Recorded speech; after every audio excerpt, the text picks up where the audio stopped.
1954 Ford Customline, and you got your full bumper guard, wraparound bumper guard. That's a lot of steel up there. Even I guess you would call that's not part of the bumper. That's part of the trim. That's the bumper down in here. I don't know what that is, a secondary bumper. God, that's a lot of steel up there. They said these cars were not safe back then. Yeah, sure. Unless you're running into a 3-foot wide oak tree, you know, at the base. You got your spotlight on here.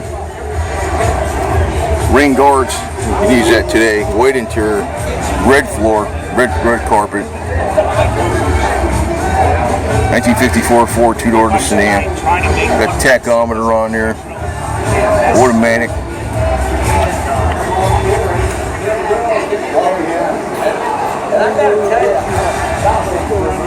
A lot of steel. It's all in black too, so they did some great body work on it. Again, you got your bumper guards on here again with that wraparound bumper guard. Ford-O-Matic. God. It's a lot of chroming, that's for sure. God. And you got your fender guards on there too. Fender skirts. Original type wheel covers, white walls. And you notice you have one here.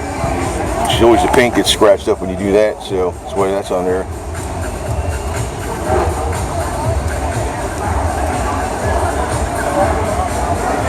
Back a little bit. Yeah, I mean, talk about, you know, major changes, even from the 40s to the 50s, the major changes. Of course, you got your, I guess that's like an eagle and a rocket ship combined or something, or a fin. I don't know what that would be. That could be several things. It could be a fin off of a shark, for crying out loud. I don't know. So, man, that's freaking sweet. Like I said, major design advances in every which way, not just the body style, but also engineering from the 40s to the 50s.